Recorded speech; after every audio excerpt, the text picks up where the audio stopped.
Yeah, your name is our Waymaker, Jesus. To you belong all power, Jesus. Whenever I call your name, you make a way. Your name is our Waymaker, Jesus. Your name is a game changer, Jesus. To you belong all power, Jesus.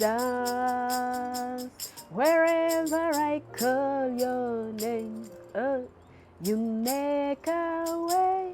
Your name is a game changer, Jesus. Hey, I thank you, Lord.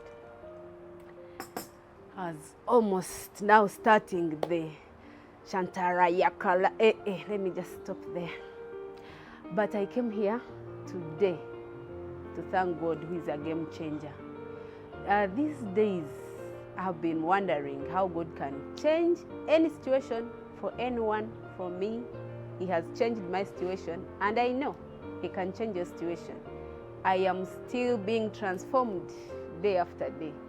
But whenever I stop and think, I'm like, let me just come and share with someone who is struggling here and there, maybe forgetting what the Lord is doing or what the shift is happening in their lives. I'm like, let me come back.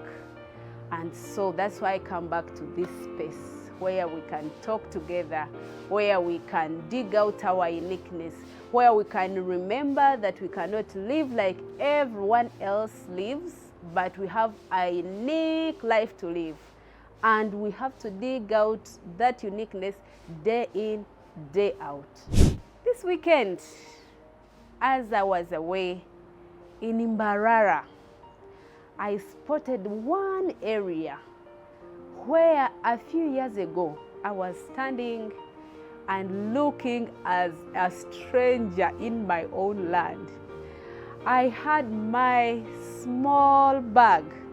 I can't remember exactly the shape, but I remember the shape wasn't good. So I was there. By the way, I was in Senior 6 vacation, and that was my very first time to cross Mbarara, not even Kampala, Mbarara. And there I was with my bag very tight here with me, just waiting for someone to come and pick me. And so this weekend, when I saw that spot, and I looked at myself, this time I'm not just waiting for someone to actually pick me, but I'm driving myself there. I was like, yes, stories can change. And I'm here to tell you that stories can change. Your story can change. My story is changing. Your story can change.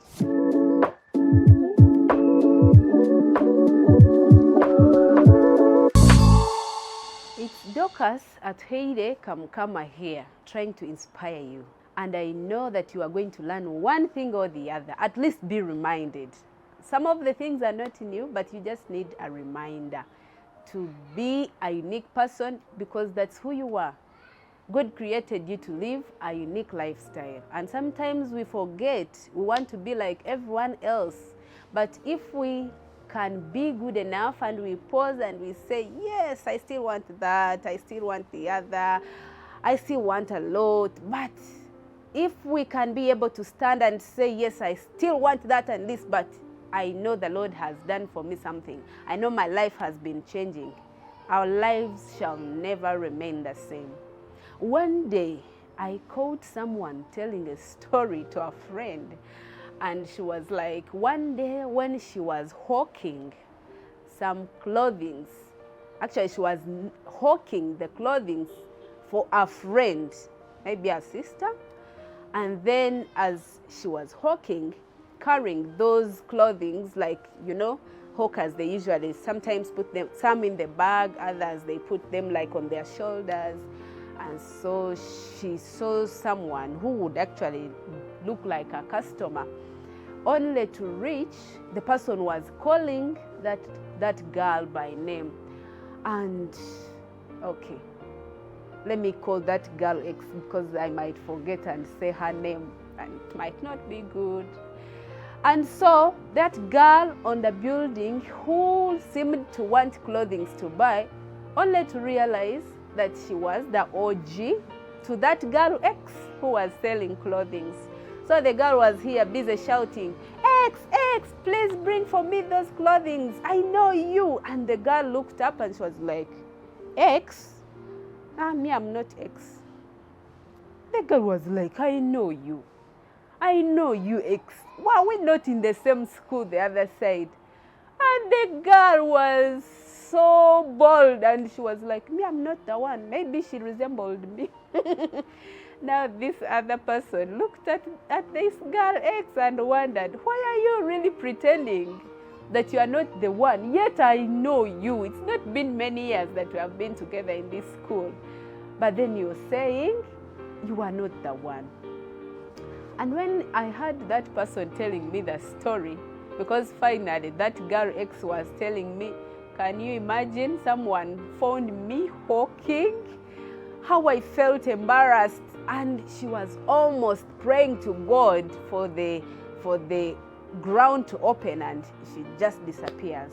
Because I think there is a way she used it to behave at school, which was now contrary to the lifestyle she was living. But I also think because she thinks everyone who is in Kampala is, I don't know the mindset she had, but she really denied that she's not that girl X because simply she was hawking clothing. And my friends, when I heard that story, I was so much challenged. I wondered, how can you pretend a lot to the extent that they call you your name and you're like, I'm not the one?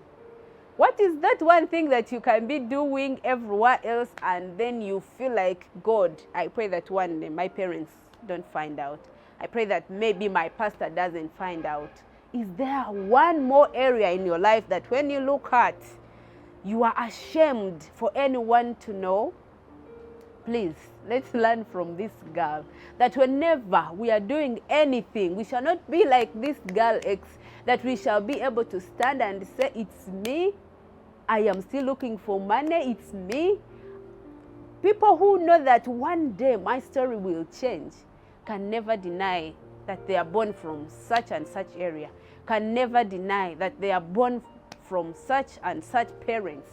Have you been to schools where some children deny that that is not my father? Have you heard those stories where children stand and say, that is not my mother? Just because maybe they are carrying some grab that they don't like, and someone says, that's not my parent, you know, my dad hasn't. Your story will change one day, but allow time. Allow it time and wait on the Lord, believing that one day, tell your heart, believing that one day my story will change. People who know where they are coming from will definitely find their way to where they are going. If you have already forgotten where you're coming from, you will definitely not know where you're going.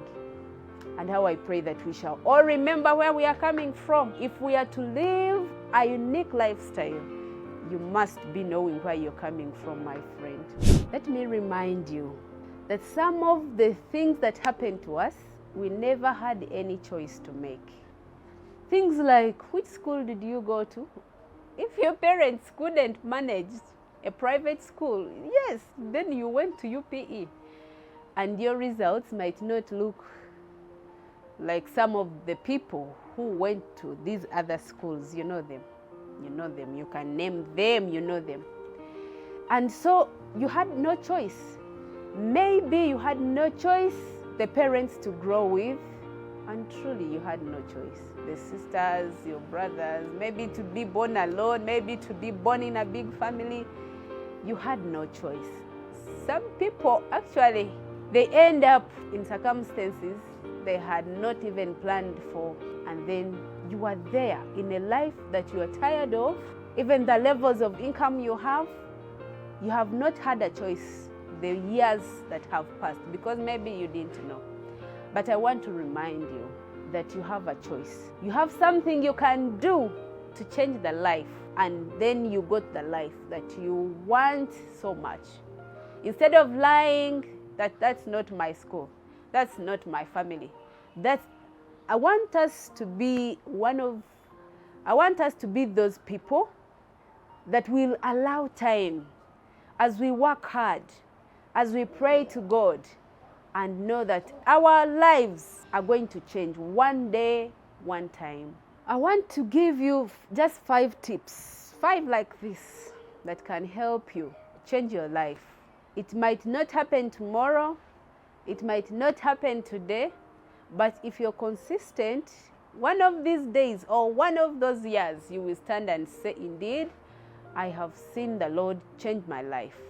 And one of the things, if you want your life to change, is know yourself better. Know who you are. Like I said, know where you're coming from. Know what you have been through, and be able to determine where you want to go.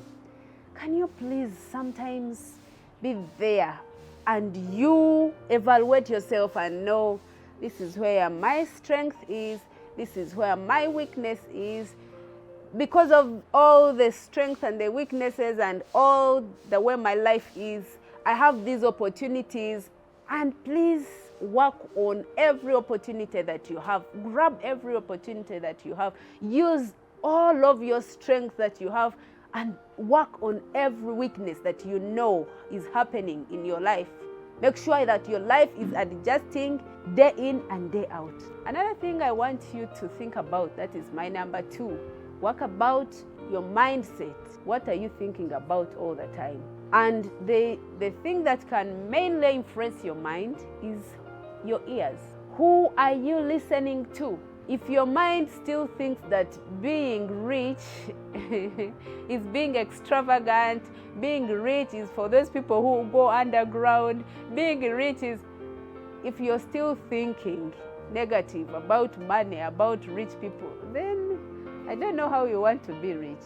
Just know it is possible to change your mind, how you think, how you live, how you get money, all those things. If they begin in your mind and they are sinking, just know, one of these days you will see your life shift.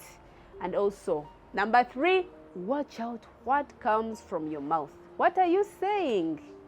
When you open your mouth to speak, what is that you're speaking? Are you prophesying good things upon your life? Because as far as I know, even from the Bible, even from all other scholars, we learn that whatever you confess with your mouth will actually come to pass. So when you are standing to speak each day that passes by, why can't you declare?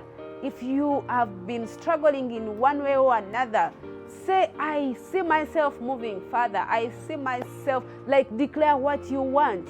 I know I'm going to drive this car. I know I'm going to get that money. I am going to open that account soon. Some of you who don't have any bank account, start declaring that one day I'm going to own this. I will buy a car one day.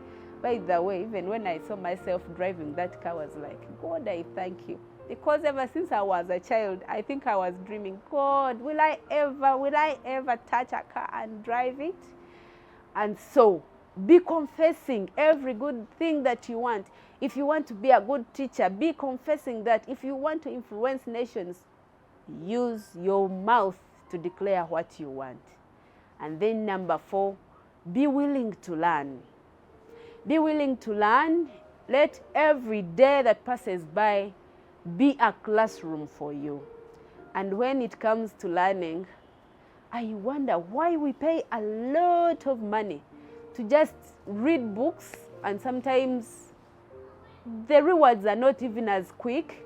But if you are told to maybe learn from neighbors, from other people who have experience, from elders, it's like even when the education is free, we don't usually take a lot of concentration.